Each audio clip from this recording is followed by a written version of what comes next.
हे दोस्तों, हम सबकी लाइफ में हमारे 3 सबसे बड़े दुश्मन होते हैं जो हमेशा हमसे लड़ते रहते हैं, फिर चाहे हमें इस चीज का पता हो या ना हो।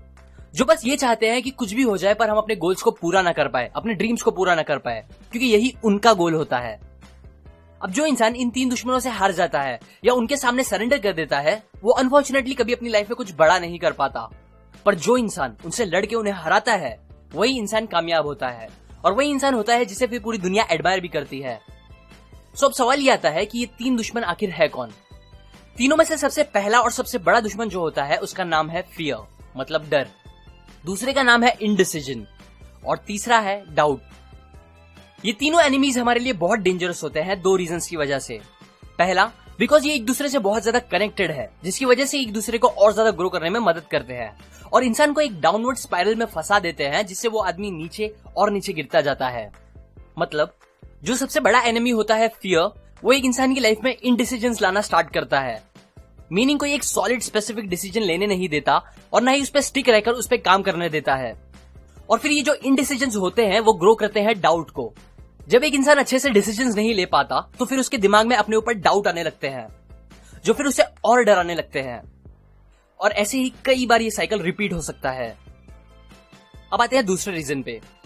दूसरा रीजन ये है कि ज्यादातर लोगों को पता भी नहीं चल पाता कि उनकी मिजरेबल लाइफ का रीजन ये 3 एनिमीज है जो स्लोली उनकी जिंदगी खराब कर रहे हैं और जिसकी वजह से ही वो लाइफ में कुछ कर नहीं पा रहे। सो इसीलिए बिकॉज ऑफ दिस रीजंस ये बहुत जरूरी हो जाता है कि हम इन एनिमीज को जल्द से जल्द खत्म करें। अब किसी भी एनिमी को हराने के लिए सबसे पहली बात, आपको उस एनिमी के बारे में अच्छे से पता होना चाहिए, क्योंकि जब तक आपको अपने दुश्मनों के बारे में अच्छे से पता ही नहीं होगा तब तक आपका उन्हें हराने के चांसेस भी बहुत कम है। एग्जाम्पल, एक डॉक्टर को भी जब तक ये नहीं पता चलता कि पेशेंट की बीमारी क्या है, तब तक उसका उस बीमारी को ट्रीट करना भी पॉसिबल नहीं हो पाता, फिर चाहे वो डॉक्टर एक्सपर्ट ही क्यों ना हो। इसीलिए आज मैं आप लोगों को फियर के बारे में अच्छे से बताऊंगा, वो क्यों होते हैं, उसके कॉजेस, उसके सिम्टम्स, जिससे आपको पता चल पाएगा कि कहीं कोई फियर आपके अंदर भी तो नहीं बैठा है छुप के। क्योंकि बहुत बार लोगों को पता तक नहीं चल पाता कि डीप इनसाइड उनके अंदर ये फियर है। और फिर एकदम लास्ट में मैं बताऊंगा कि कैसे हम इन फियर्स को खत्म कर सकते हैं। वैसे तो हर इंसान के अंदर बहुत से अलग अलग फियर्स होते हैं, लेकिन ऑथर बताते हैं हमारे 6 सबसे कॉमन और सबसे बड़े फियर्स के बारे में, जिनसे हमें सबसे ज्यादा बचना चाहिए, क्योंकि इन्हीं में से एक या इनके कॉम्बिनेशन का सबसे ज्यादा हाथ होता है मोस्टली लोगों की लाइफ खराब करने में। सो मैं इसीलिए चाहूंगा कि आप भी सच्चे दिल से नीचे कमेंट करके बताएं कि आपको इन 6 में से कौन सा फियर सबसे ज्यादा अपने अंदर दिखता है। ये चीज आपके लिए हेल्पफुल होगी। So now let's begin. Number 1, the fear of poverty. पैसा आज भी दुनिया की सबसे पावरफुल चीज है जो हमारी लाइफ के हर एस्पेक्ट से कनेक्टेड है, फिर चाहे आप इस बात को पसंद करो या ना करो। आज एक नॉर्मल इंसान को अपनी हर बेसिक नेसेसिटी को पूरा करने के लिए पैसों की जरूरत पड़ती ही है। जिसके पास पैसे है उसकी इज्जत है, उसके पास पावर है, जिससे वो पॉलिटिक्स और पूरी दुनिया को भी डोमिनेट कर सकता है। और तो और जिसके पास पैसे होते हैं वो इस लाइफ की सबसे वैल्यूएबल चीज को, जो है हमारा टाइम, उसको जैसे चाहे वैसे यूज कर सकता है बिना फिक्र के। लेकिन दूसरी तरफ जिसके पास पैसे नहीं होते उसकी लोग इतनी इज्जत नहीं करते, वो एकदम अच्छा खाना, अच्छे कपड़े और अच्छा घर नहीं ले सकता और उसके पास कुछ ज्यादा करने का टाइम भी नहीं बचता, जिससे उसकी पर्सनल लाइफ भी एकदम खराब रहती है। और ऐसी हजारों रीजंस की वजह से पैसे ना होने का डर सबसे डिस्ट्रक्टिव फियर है, जिसकी वजह से ये ऑथर ने इसे नंबर 1 पे रखा है। और यहाँ सबसे बुरी बात तो ये है कि पैसे ना होने का डर ही फिर लोगों को पैसे कमाने भी नहीं देता। एग्जाम्पल, सबको पता है कि बिजनेस में पैसे है, बिजनेस ग्रेट है, लेकिन बहुत कम लोग ही हिम्मत करके बिजनेस स्टार्ट कर पाते हैं, क्योंकि ये फियर ऑफ पॉवर्टी उन्हें डराता रहता है अंदर से कि कहीं बिजनेस नहीं चला तो पैसे डूब जाएंगे, मैं गरीब हो जाऊंगा। और इसीलिए ही वो लोग सेफ खेलना पसंद करते हैं जॉब करके, जो मोस्टली उनके लिए अच्छा नहीं होता। अब ये है फियर ऑफ पॉवर्टी के कुछ सिम्टम्स। पहला, इंडिफरेंस, मतलब कुछ भी अलग या हटके करने से डरना। दूसरा, इनडिसीजंस, अपने लाइफ के बड़े डिसीजन दूसरों को लेने देना। तीसरा, एनवी, दूसरों की सक्सेस से जलना और हमेशा दूसरों में फॉल्ट्स निकालना। चौथा, ओवर स्पेंडिंग, अपनी हैसियत से ज्यादा खर्च करना। पांचवा, प्रोक्रेस्टिनेट करना या मेंटली और फिजिकली लेजी हो जाना, etcetera. Number 2, the fear of criticism. आपके साथ कभी ऐसा हुआ है स्कूल या कॉलेज टाइम पे, जब टीचर ने कोई क्वेश्चन पूछा हो क्लास से जिसका आंसर आपको लगता था आपको आता है, लेकिन फिर भी आपने खड़े होकर वो आंसर नहीं दिया, क्योंकि आपके दिमाग में ये चल रहा था कि अगर खड़े होकर आंसर दूंगा और कभी गलत निकल गया तो मजाक उड़ जाएगा, लोग हंसेंगे, एक्सेट्रा एक्सेट्रा। और ये सब सोचने में ही किसी दूसरे स्टूडेंट ने खड़े होके वही सेम सही आंसर दे दिया हो, जिसपे टीचर ने उसे कॉम्प्लीमेंट दिया हो, उसकी तारीफ की हो, जिस पर फिर एट द एंड आपको रिग्रेट हुआ कि अरे यार मेरे को आंसर देना चाहिए था। मेरे साथ तो ये चीज बहुत बार हुई है और मैं आपको ये बता रहा हूं क्योंकि ये एक बहुत अच्छा एग्जाम्पल है फियर ऑफ क्रिटिसिज्म और उसके मिलने वाले आउटकम का। हर इंसान में कुछ खास, कुछ बड़ा करने की कैपेबिलिटीज होती ही है जो अंदर से उसे भी पता होता है, पर क्योंकि वो लोगों के क्रिटिसिज्म से और सक्सेस नहीं मिली तो लोग क्या बोलेंगे इस थिंकिंग के डर से इतना डरता है कि वो कभी एक्शन लेने की हिम्मत तक नहीं करता, जिसका रिजल्ट ये होता है कि कोई और इंसान वही सेम एक्शन लेके सक्सेसफुल बन जाता है, जबकि वो डरने वाला इंसान बस पछताते रह जाता है। किसी भी इंसान को मोस्टली ये नहीं पसंद होता कि कोई भी उसकी बुराई करे, उसे क्रिटिसाइज करे, यहाँ तक कि मजाक में भी नहीं, क्योंकि जब कोई उसे क्रिटिसाइज करता है तो ये चीज उसे बुरा फील कराती है, उसे अनकंफर्टेबल बना देती है। और कई लोग तो रेगुलर क्रिटिसिज्म सुनने के बाद डिप्रेशन और स्ट्रेस में भी चले जाते हैं। और ऐसे ही इस फियर से लोग इतना डरते हैं कि वो कभी अपनी लाइफ को अपने हिसाब से जीते ही नहीं। सिम्टम्स की बात करें तो लैक ऑफ कॉन्फिडेंस किसी भी एरिया में एक बहुत बड़ा इंडिकेशन हो सकता है फियर ऑफ क्रिटिसिज्म का। अपने दिमाग की बातों को, अपने आइडियाज को, अपने व्यूज को बस अपने तक ही रखना, उसे दूसरों के साथ शेयर नहीं करना, ये भी एक सिम्टम है। लोगों के सामने नर्वस हो जाना, हमेशा उनकी हाँ में हाँ मिलाना, एक्सेट्रा एक्सेट्रा। अगर आपको ये टॉपिक के बारे में और अच्छे से समझना है तो मैं आपको संदीप महेश्वरी का एक वीडियो रिकमेंड करूंगा जिसका नाम है सबसे बड़ा रोग क्या कहेंगे लोग, जिसे आप यहाँ क्लिक करके या नीचे डिस्क्रिप्शन और कमेंट से भी जाके देख सकते हो। Number 3, the fear of illness. एक फेमस डॉक्टर ने बताया था कि 70% लोग जो उनके पास आते थे उन्हें और कुछ नहीं बस हाइपोकॉन्ड्रिया था। हाइपोकॉन्ड्रिया मतलब इमेजिनरी बीमारियां होना जो रियल में तो नहीं होती पर फिर भी लोगों को लगता है कि वो बीमार है। अब ये भी एक अच्छा एग्जाम्पल है फियर ऑफ इल हेल्थ का। बीमार होना किसी को पसंद नहीं होता क्योंकि बीमारी में इंसान को मोस्टली इतना खराब फील होता है कि उसे फिर दुनिया की अच्छी से अच्छी चीज भी खराब लगती है। इसलिए तो बोलते हैं हेल्थ इज वेल्थ, हेल्थ है तो सब कुछ है। और ये बीमार होना बस हेल्थ रिलेटेड बातों का टेंशन ही नहीं बल्कि पैसों का, टाइम वेस्ट होने का टेंशन और भी दूसरे बहुत से टेंशन पैदा कर देता है। इसलिए ये भी एक बड़ा फियर है जिसका बहुत लोग शिकार होते हैं। सिम्टम्स की बात करें तो जिन्हें ये फियर होता है वो यूजुअली अपने अंदर बीमारियों के सिम्टम्स ढूंढते रहते हैं। गूगल पे सर्च करके और डर जाते हैं कि कहीं मुझे कोई बड़ी बीमारी तो नहीं।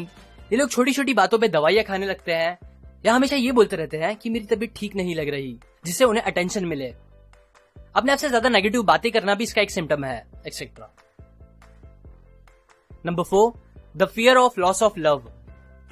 लव एक बहुत ज्यादा पावरफुल इमोशन है जो हर इंसान को खुशी से जीने के लिए एकदम जरूरी होता है। प्यार में कितना पावर होता है ये आई एम श्योर आप सबको पता ही होगा।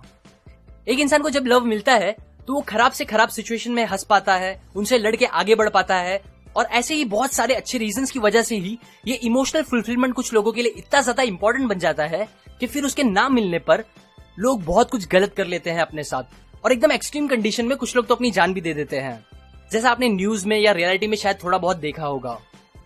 प्यार को खो देने का एक्सपीरियंस ये इंसान के लिए हद से ज्यादा, इनफैक्ट सबसे ज्यादा पेनफुल चीज हो सकती है, फिर चाहे वो अपने पार्टनर का प्यार हो, अपनी फैमिली या फ्रेंड्स का। इस फियर को सारे फियर्स में से सबसे ज्यादा पेनफुल माना जाता है, जिसमें इंसान अपने ब्रेन और बॉडी पर कंट्रोल तक नहीं कर पाता। इसीलिए ये फियर भी लोगों की लाइफ में बहुत प्रॉब्लम्स क्रिएट कर सकता है। अब जो लोगों को ये फियर होता है उनके सिम्टम्स कुछ ये है: जल्दी जेलस हो जाना, हर किसी पर शक करना, अपने पार्टनर पर शक करना बिना कोई बड़े रीजन के, अपने फ्रेंड्स पर या किसी पर भी भरोसा नहीं करना, ज्यादा खर्च करना, अपने इमोशंस कंट्रोल नहीं कर पाना, etcetera. Number 5, the fear of old age.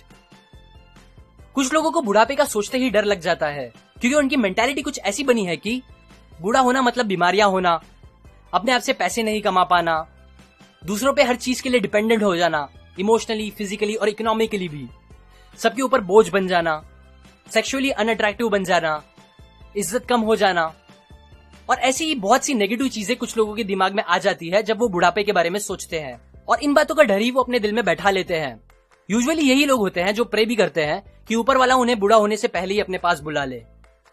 अब आते हैं सिम्टम्स पे। अपनी एज से छोटे लोगों के स्टाइल के कपड़े पहनना, नैरो माइंडेड हो जाना, स्लो हो जाना अपनी लाइफ में, दूसरों से छोटा फील करना, फॉल्सली बिलीव करना कि वो लोगों से कम होते जा रहे हैं एज की वजह से, ग्रेटिट्यूड के बजाय बुरा फील करना अपने लिए, ये सोचना कि जिंदगी का अच्छा वक्त खत्म हो गया है, etcetera etcetera. Number 6, the fear of death.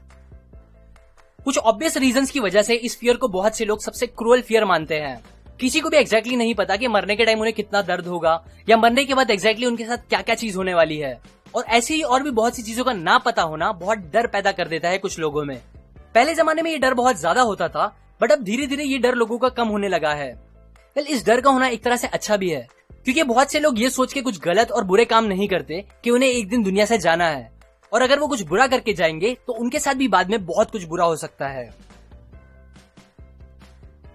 Symptoms की बात करें तो बहुत बार फियर ऑफ इल हेल्थ भी इस फियर से रिलेटेड हो सकता है, इसीलिए उसके सिम्टम्स भी इसके सिम्टम्स हो सकते हैं।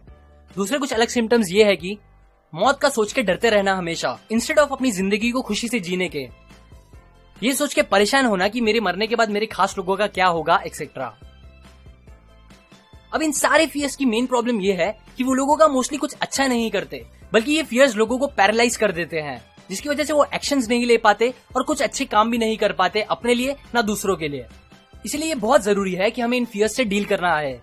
एक और इम्पोर्टेंट बात, ये फियर्स हमारे अंदर वरी, स्ट्रेस, डिप्रेशन पैदा करता है, जो सच में हम सबके लिए बहुत खतरनाक होता है। अगर आप लोगों को इनमें से कोई भी फियर्स का थोड़ा सा भी डर या वरी है, तो आप मेरा ये वीडियो जरूर देखो, जो कि मेरे हिसाब से one of my best video है, जिसका नाम है how to stop worrying and start living, जिसमें मैंने प्रैक्टिकल स्टेप्स बताए हैं जो आप फॉलो कर सकते हो और किसी भी फियर और वरी को एकदम खत्म कर सकते हो। इसमें मैंने कुछ अच्छी स्टोरीज भी शेयर करी है जो बहुत इंस्पायरिंग है, इसलिए आप ये वीडियो जरूर देखो, यहाँ क्लिक करके, या अगेन जिसकी लिंक मैंने डिस्क्रिप्शन और कमेंट में भी दी है। ये बातें मैंने आपको थिंक एंड ग्रो रिच इस बुक से बताई है, जो कि one of my favourite book है। अगर आपको इस बुक को खरीदना है तो आप डिस्क्रिप्शन में जाके खरीद सकते हो, मैंने लिंक वहां दी है। और अगर आप मुझसे कांटेक्ट करना चाहते हो तो आप मेरा फेसबुक और इंस्टाग्राम पेज जरूर लाइक करो, वहां मैं थोड़ा एक्टिव रहता हूँ और काफी अपडेट्स भी डालता रहता हूँ। अभी के लिए अगर आप मेरे वीडियोस को कभी मिस नहीं करना चाहते तो आप सब्सक्राइब करने के बाद बेल आइकन पे जरूर क्लिक करें, जिससे जब भी मैं एक न्यू वीडियो अपलोड करूंगा आपको उसका नोटिफिकेशन आ जाएगा। अप टू एंड लाइक करें अगर आपको ये बातें काम की लगी, कमेंट करके बताएं आपको कौन सा फियर सबसे ज्यादा परेशान करता है, सब्सक्राइब करें, मैं और ऐसी काम की बातें आपके साथ शेयर करता रहूंगा। And finally, thanks for watching.